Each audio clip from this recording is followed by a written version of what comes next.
Assalamualaikum warahmatullahi wabarakatuh. Selamat sore, salam sejahtera untuk kita semuanya. Hari ini saya akan menyampaikan perkembangan penanganan COVID-19 di Indonesia terkini. Jumlah kasus COVID-19 terus mencetak rekor baru dalam beberapa minggu terakhir setelah lama tidak mengalami kenaikan. Per kemarin tanggal 27 Juli 2022, jumlah kasus positif harian telah mencapai angka 6.000 kasus. Terakhir kita mencapai 6.000 kasus per hari adalah pada bulan Maret lalu. Peningkatan terjadi perlahan tapi pasti, dari mulai 1.000 kasus pada awal Juni, kemudian 2.000 kasus pada awal Juli, dan dalam waktu 1 bulan angka tersebut naik 3 kali lipat menjadi 6.000 kasus. Kasus positif yang meningkat ini juga berdampak pada peningkatan kasus aktif pula. Per kemarin, kasus aktif telah mencapai angka 46.000, di mana sudah lama kita tidak memiliki kasus aktif sebanyak ini. Tercatatkan bahwa terakhir di bulan April, kita memiliki kasus aktif sekitar 46.000 dan sekarang kembali terulang. Selain itu, kasus kematian juga mulai mengalami kenaikan selama 3 hari terakhir, yaitu selalu di atas 10 kematian per hari. Adanya peningkatan kasus positif, kasus aktif, dan kematian ini terefleksikan pada positivity rate mingguan yang saat ini telah 3 minggu berturut-turut berada di atas ambang batas WHO, yaitu 5%. Per minggu ini, positivity rate mingguan nasional adalah sebesar 6,07%, dengan jumlah orang yang diperiksa juga mengalami kenaikan yang cukup signifikan dibandingkan awal Juli lalu, yaitu naik 52%. Di minggu ini jumlah orang yang diperiksa mingguan mencapai hampir 550.000 orang. Kenaikan jumlah orang yang diperiksa COVID-19 ini patut diapresiasi karena artinya terjadi peningkatan kesadaran masyarakat untuk tes COVID-19 ketika mengalami gejala maupun kontak erat. Semakin banyak orang yang diperiksa, maka semakin akurat besaran dan sebaran COVID-19 di tengah masyarakat. Angka ini penting untuk ditingkatkan hingga setidaknya 1 juta orang diperiksa dalam 1 minggu. Kabar baiknya, meskipun kasus positif, kasus aktif, dan positivity rate meningkat, namun angka keterisian tempat tidur atau BOR cenderung stabil rendah di 34 provinsi di Indonesia, yakni di bawah 15%. Meskipun begitu, angka ini meningkat dibandingkan dengan awal Juli yang masih sebesar 8%. Bali menjadi provinsi dengan BOR tertinggi yaitu 14,76%, disusul DKI Jakarta 12,53%, Kalimantan Selatan sebesar 11,23%, Banten 9,82%, Jawa Barat 6,15%, dan Daerah Istimewa Yogyakarta 5,93%. Persentase BOR yang lebih tinggi dibanding provinsi lainnya ini dapat disebabkan karena terjadinya kenaikan kasus positif. Nyatanya, 4 dari 5 provinsi ini menyumbangkan kenaikan kasus tertinggi pada minggu terakhir, yaitu DKI Jakarta 17.000 kasus, Jawa Barat 5.000 kasus, Banten 4.000 kasus, dan Bali 1.000 kasus. Kemudian jika melihat keterisian BOR Rumah Sakit Darurat COVID Wisma Atlet Kemayoran dalam 1 bulan terakhir, terjadi kenaikan jumlah pasien di RSDC hingga mencapai 1,90%. Dari 2,76% menjadi 4,66%. Selain itu, salah satu indikator yang juga perlu dilihat dalam memantau situasi COVID-19 yaitu angka reproduksi efektif atau RT yang menggambarkan potensi penularan di masyarakat. Data terkini menunjukkan RT di Indonesia secara nasional meningkat dari 1 Juli 2020 di angka 1,22 menjadi 1,26 pada tanggal 15 Juli 2022. Artinya penularan masih ada dan terjadi di masyarakat dengan pola penambahan kasus berlipat atau eksponensial. Untuk itu, Saya minta kepada seluruh lapisan masyarakat untuk kembali waspada terhadap penularan COVID-19 yang mulai kembali meningkat. Mungkin saat ini kembali sering terdengar kabar bahwa kerabat atau orang terdekat kita terinfeksi virus COVID-19, yang menandakan bahwa kewaspadaan mulai kembali penting untuk ditingkatkan. Tidak lelah saya ingatkan bahwa meskipun saat ini BOR masih terkendali, namun kita tidak hanya wajib melindungi diri sendiri, namun juga orang lain, terutama kelompok rentan. Mungkin gejala COVID-19 saat ini ringan atau bahkan tidak ada gejala, namun bisa saja keadaan tersebut berbeda pada kelompok rentan seperti lansia yang mungkin tertular dari kita. Untuk itu, kembali normalnya kegiatan sosial ekonomi masyarakat perlu diperkuat dengan penerapan dan pengawasan kedisiplinan protokol kesehatan yang baik dan benar agar keadaan normal ini tidak memicu kembali lonjakan kasus di kemudian hari, yaitu dengan cara memakai masker dengan benar serta tidak melepaskannya saat berbicara, menggunakan sanitasi setelah bersentuhan dengan orang lain, menerapkan perilaku hidup bersih dan sehat. Selain protokol kesehatan, pastikan setiap orang telah menerima vaksin dosis ketiga. Dan kabar baiknya, jumlah orang yang menerima vaksin booster mengalami peningkatan 70% selama 4 minggu terakhir. Ini menandakan semakin banyak masyarakat yang akhirnya melakukan vaksinasi booster, dan hal ini sangat baik karena dapat meningkatkan perlindungan kolektif. Kenaikan cakupan booster ini sejalan dengan sudah mulai diberlakukannya kebijakan wajib booster untuk memasuki fasilitas publik, dan mencerminkan efektifnya pelaksanaan kebijakan tersebut untuk mewujudkan kekebalan komunitas terhadap COVID-19. Kepada pemerintah daerah, mohon monitor daerahnya masing-masing dan lakukan langkah-langkah penanganan terhadap kenaikan kasus dan terus upayakan agar angka vaksinasi booster dapat terus meningkat. Dengan adanya kenaikan kasus saat ini, bukan tidak mungkin kita akan kembali mengalami lonjakan kasus.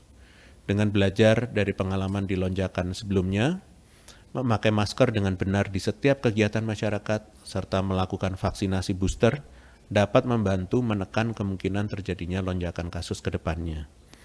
Selanjutnya, saya hendak kembali mengingatkan pentingnya bagi masyarakat segera mendapatkan vaksin booster. Tidak bosan, saya mengingatkan bahwa kita belum sepenuhnya terlepas dari pandemi COVID-19. Dinamika kenaikan maupun penurunan baik angka kasus positif, kesembuhan maupun kematian akan terus bergulir jika kita semua tidak konsisten menjalankan upaya pencegahan, baik menjalankan protokol kesehatan 3M maupun vaksinasi secara optimal. Dan perlu diketahui bahwa virus COVID-19 adalah virus yang amat mudah bermutasi. Tidak heran bahwa kemunculan varian maupun subvarian baru terus muncul. Secara tidak langsung, hal ini mengindikasikan bahwa manusia sebagai host atau target virus memberikan peluang yang lebih besar bagi virus untuk memperluas penularannya. Walau mutasi virus ini bersifat alamiah, namun intensitasnya akan meningkat jika dibarengi laju penularannya yang juga meningkat di masyarakat. Dalam 1 tahun terakhir telah terjadi pergeseran dominasi varian dari Delta di tahun 2021 menjadi varian Omikron sejak awal tahun 2022 ini. Bahkan karena tingginya mutasi varian Omikron ini, WHO menetapkan pemantauan khusus Omikron subvarian under monitoring, di antaranya adalah BA4, BA5, BA2.121, BA2.91, BA2.11, BA2.13, dan terbaru yang ditemukan Mei lalu di India dan juga telah terimportasi ke Indonesia berdasarkan pemantauan Kementerian Kesehatan, yaitu BA2.75. Sebagaimana yang saya sampaikan sebelumnya, bahwa terjadi kenaikan cakupan vaksinasi booster selama sebulan terakhir, namun jika ditarik rata-rata dalam 3 bulan terakhir, bahwa kenaikan cakupannya dapat lebih dioptimalisasi dan dipercepat. Hal ini perlu segera diperbaiki baik dari antusiasme masyarakat maupun pemerintah dan unsur pembantu lainnya sebagai penyedia layanan vaksinasi di tiap daerah. Perlu diingat bahwa vaksin dosis 3 secara saintifik dapat mengoptimalkan pencegahan baik tertular, mengalami komplikasi, gejala, maupun kematian. Terkini, Kementerian Kesehatan merencanakan pemberian dosis keempat untuk para tenaga kesehatan sebagai salah satu populasi berisiko. Upaya ini didasarkan dari rata-rata keberlangsungan imunitas dari vaksinasi, yaitu 6 bulan pasca disuntikkan. Penelitian lain juga mendukung anjuran vaksinasi dosis keempat ini. Studi dari COV-Boost yang menunjukkan penyuntikan dosis keempat vaksin mRNA efektif meningkatkan level antibodi dan imunitas seluler tanpa menimbulkan KIPI yang berat. Kemudian EMA COVID-19 Task Force dan the European Center for Disease Prevention and Control, ECDC, menyampaikan rekomendasi pemberian vaksin dosis keempat, yaitu harus dilakukan sesuai prioritas risiko penularan, khususnya orang dengan gangguan imunitas dengan jenis vaksin yang sesuai dengan kemampuan penerimaan tubuh, barulah bertahap kepada seluruh populasi. Hal ini juga sesuai dengan apa yang akan dilakukan pemerintah Indonesia sebagai langkah lanjutan.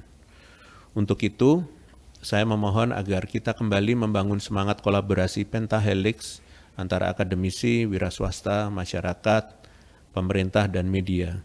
Jangan sampai buah perjuangan kita melawan COVID-19, yaitu terkendalinya kasus hampir selama 3 bulan lalu, dapat berubah dalam waktu yang cepat dan kembali tidak terkendali akibat kelalaian kita. Pemerintah Indonesia berkomitmen akan terus konsisten melakukan pengendalian COVID-19 sampai tuntas. Sebagai yang diatur dalam surat edaran Menteri Dalam Negeri bahwa saat ini Bupati, Wali Kota wajib memberlakukan peraturan sudah divaksin booster sebagai syarat memasuki ruang publik, yaitu perkantoran, pabrik, taman umum, tempat wisata, lokasi seni, budaya, restoran atau rumah makan, kafe, pusat perbelanjaan atau mal atau pusat perdagangan, dan lain-lain. Kecuali bagi orang yang tidak bisa divaksinasi booster dosis ketiga karena alasan kesehatan ataupun usia yang belum genap 18 tahun. Khusus untuk syarat pengecualian ini akan terus berkembang sesuai dengan perluasan cakupan vaksinasi booster ke depannya. Screening ini dilakukan dengan memanfaatkan aplikasi Peduli Lindungi, dan khusus penderita gangguan kesehatan tertentu wajib menunjukkan bukti surat keterangan dari dokter, dari rumah sakit atau fasilitas kesehatan pemerintah. Namun, selain peraturan yang akan berimbas pada kelancaran kegiatan masyarakat, pemerintah daerah baik bupati sebagai pelaksana maupun gubernur sebagai pengawas wajib mempermudah akses masyarakat untuk bisa divaksin dosis ketiga, yaitu meningkatkan sentra vaksinasi maupun edukasi yang mengiringinya. Khusus kepada masyarakat, saya mohon agar bersikap kooperatif dengan peraturannya yang ada. Segera datangi sentra vaksinasi terdekat untuk booster. Anda dapat mencari informasi lokasi sentra vaksinasi terdekat dengan memanfaatkan teknologi internet seperti Google Maps atau mendatangi fasilitas kesehatan milik pemerintah seperti rumah sakit dan puskesmas, maupun pada beberapa rumah sakit swasta maupun fasilitas publik. Dan kedepannya dinamika penanganan termasuk kebijakan terkait vaksinasi akan bergantung pada situasi yang ada. Dinamika varian yang menyebar secara global dapat meningkatkan peluang perubahan kebijakan. Dimohon seluruh pemangku kepentingan siap dan selalu mengikuti perkembangannya. Mohon dicatat bahwa vaksinasi sendiri tidak dapat menjamin seseorang terlindungi sepenuhnya dari COVID-19. Untuk itu, tetap jalankan upaya pencegahan lain, baik perilaku hidup bersih dan sehat maupun imunitas pribadi. Demikian konferensi pers hari ini, saya lanjutkan dengan sesi tanya-jawab media. Terima kasih. Terima kasih, Prof. Pertanyaan pertama dari fatberita1.com dan Singgih dari kompas.com. Mohon update pelaksanaan PTM atau pembelajaran tatap muka 100% di tengah kenaikan kasus COVID-19. Apakah tidak ada kasus COVID-19 klaster sekolah? Terima kasih. Baik, terima kasih berita1.com dan kompas.com. Perlu kita ketahui kenaikan kasus bisa terjadi kapan dan di mana saja. di masa transisi pandemi COVID-19, sekolah yang menerapkan PTM 100% wajib mengetatkan protokol kesehatan, baik mencuci tangan, memakai masker, dan menjaga jarak aman, baik saat berada di rumah sebelum berangkat, perjalanan menuju sekolah, maupun di lingkungan sekolah. Kemudian, meskipun sudah ada kasus COVID-19 pada beberapa sekolah di Indonesia, penting saya himbau kepada kepala sekolah, guru, maupun tenaga pendidik untuk mulai menggerakkan kampanye perilaku hidup bersih dan sehat, serta menghimbau seluruh anak didiknya untuk melakukan vaksinasi terdekat sebagai upaya menjaga herd immunity dan terhindar dari COVID-19. Terima kasih. Baik Prof, pertanyaan kedua dari Dandi dan Singgih dari kompas.com. Izin mau mengkonfirmasi mengenai vaksinasi dosis keempat, apakah nantinya masyarakat juga akan menerimanya selain para nakes ya Prof? Dan mulai kapan masyarakat diberikan vaksin dosis keempat? Terima kasih. Terima kasih kepada kompas.com. Mekanisme pemberian vaksin dosis keempat akan tetap mengikuti skala prioritas sebagaimana vaksinasi yang dilakukan sebelumnya, sehingga sangat memungkinkan adanya perluasan target sasaran, mengingat tidak hanya tenaga kesehatan yang berisiko tertular. Selanjutnya, saat ini pemerintah berfokus melakukan pelaksanaan vaksinasi booster atau vaksinasi dosis ketiga. Oleh karena itu, tidak bosan-bosan saya sampaikan untuk saling jaga, saling mengajak kepada masyarakat yang belum booster, apalagi di tengah peningkatan kasus COVID-19. Mari kita jaga kelompok rentan seperti lansia dan komorbid. Baik Prof, pertanyaan ketiga dari Dian Republika. Menurut kabar di masyarakat saat ini, mendapatkan fasilitas perawatan agak sulit karena kasus COVID-19 yang rendah sehingga banyak bed beralih lagi untuk pasien biasa non-COVID. Baik, terima kasih Republika.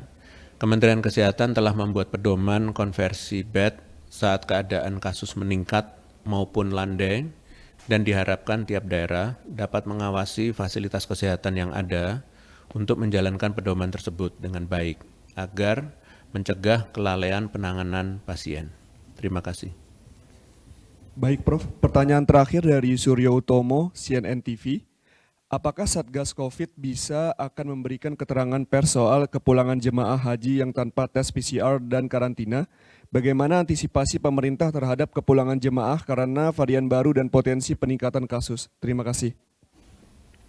Sesuai dengan surat edaran Dirjen P2P Kementerian Kesehatan terbaru bahwa ditetapkan wajib screening antigen COVID-19 bagi setiap individu di bawah pengawasan kantor kesehatan pelabuhan, dinas kesehatan setempat, dan serta pihak yang terkait logistik lainnya, di mana sebelumnya hanya diberlakukan secara acak. Penemuan adanya kasus positif di pintu masuk akan segera diisolasi di pintu-pintu masuk tersebut, namun saya berharap penemuan kasus positif tidak terjadi lagi di masyarakat. Untuk itu, kita tidak boleh lengah, egois, dan dengan sengaja tetap menjalankan kegiatan di tempat publik walaupun sedang terkonfirmasi positif. Demikian konferensi pers pada sore hari ini. Terima kasih atas perhatiannya. Wassalamualaikum warahmatullahi wabarakatuh.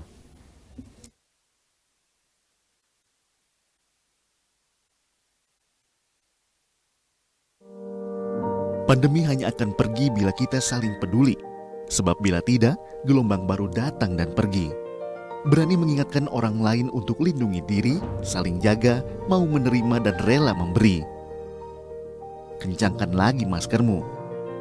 Kurangi mobilitas dan hanya untuk yang perlu. Rutin olahraga dan vaksinasi lengkap demi imunitasmu. Kita percaya, kita pasti bisa.